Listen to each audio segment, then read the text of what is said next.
Halo, kembali lagi bersama kami di Partai Tips.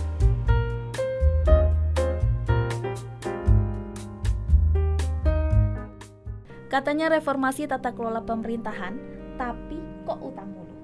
Awal pemerintahan Presiden Prabowo Subianto membawa harapan baru dengan janji besar dalam Asta Cita. Salah satu misi utama adalah melakukan reformasi tata kelola pemerintahan, termasuk memperbaiki pengelolaan utang negara. Namun, baru kurang dari 100 hari menjabat, utang pemerintah telah menembus 8.560,36 triliun per 31 Oktober 2024, meningkat 86,46 triliun dari bulan sebelumnya. Rasio utang terhadap PDB pun naik dari 38,55% menjadi 38,66%. Angka ini menimbulkan pertanyaan mendasar.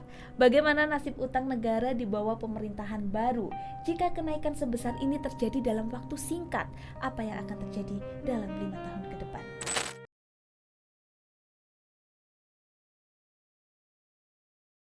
Pernyataan Kementerian Keuangan bahwa utang negara masih berada dalam batas aman kerap menjadi bahan perdebatan. Meskipun secara teori rasio utang terhadap PDB di bawah 60% dianggap sesuai standar internasional, kenyataan di lapangan menunjukkan bahwa beban hidup rakyat semakin berat. Hal ini diperparah oleh kebijakan pemerintah yang menaikkan tarif pajak seperti pajak pertambahan nilai (PPN) menjadi 12%. Sementara efektivitas belanja pemerintah sering dipertanyakan. Pada tahun 2024, pemerintah menetapkan PPN sebesar 12%, meningkat dari tarif sebelumnya 11%. Langkah ini diambil sebagai salah satu upaya untuk meningkatkan penerimaan negara dan menekankan defisit anggaran. Namun, dampak langsungnya terasa pada daya beli masyarakat.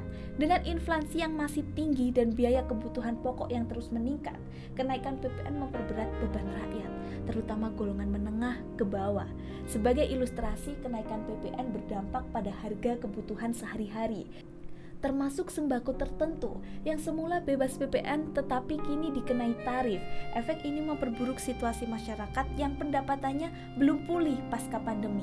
Sementara itu, utang pemerintah yang terus meningkat menimbulkan pertanyaan, digunakan untuk apa utang ini? Beberapa proyek infrastruktur dinilai kurang efisien atau tidak tepat sasaran. Sebagai contoh, kritik terhadap pembangunan proyek kereta cepat Jakarta-Bandung menunjukkan biaya yang membengkak dan minim dampak terhadap masyarakat luas. Hingga kini, alokasi anggaran dari utang untuk investasi pendidikan dan kesehatan belum terlihat signifikan dalam memperbaiki kualitas layanan publik. Belum ada pula lonjakan signifikan dalam produksi atau ekspor yang menunjukkan pemanfaatan utang untuk meningkatkan produktivitas ekonomi. Meskipun pemerintah menyebut bahwa utang ini digunakan untuk mendukung pemulihan ekonomi dan pembangunan, indikator pemulihan yang lambat menjadi bukti sebaliknya. Data menunjukkan pertumbuhan ekonomi Indonesia pada kuartal 3 2024 hanya mencapai 4,9%, melambat dibanding kuartal sebelumnya. Ini menandakan bahwa utang yang diambil belum sepenuhnya menciptakan dampak positif pada perekonomian. Kondisi ini diperparah dengan percepatan pengenaan pajak dan tarif lain yang menyulitkan rakyat kecil.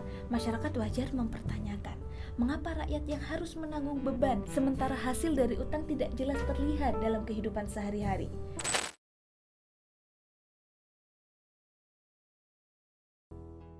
Dalam misi kelima Asta Cita, Presiden Prabowo berkomitmen menggunakan utang hanya untuk sektor-sektor produktif. Janji ini menjadi sorotan publik karena meningkatnya utang tidak dibarengi transparansi penggunaan untuk proyek strategis. Padahal, janji ini menjadi landasan kepercayaan publik terhadap kepemimpinan baru. Saat masyarakat mendengar narasi reformasi tata kelola, mereka membayangkan pengelolaan anggaran negara yang efisien, memprioritaskan kebutuhan rakyat, dan mengurangi beban pajak. Namun, dengan pola yang terjadi sekarang, reformasi terasa seperti jargon kosong tanpa arah yang jelas. Kenaikan utang harus diiringi dengan transparansi dan efisiensi penggunaan dana. Jika tidak, utang hanya menjadi beban jangka panjang tanpa manfaat signifikan bagi pembangunan bangsa. Dalam konteks ini, reformasi tata kelola pemerintah yang dijanjikan Presiden Prabowo melalui Asta Cita akan diuji. Apakah kebijakan ke depan akan mengubah arah menjadi lebih berpihak pada rakyat atau justru terus membebani masyarakat dengan utang dan pajak yang tidak memberikan manfaat nyata?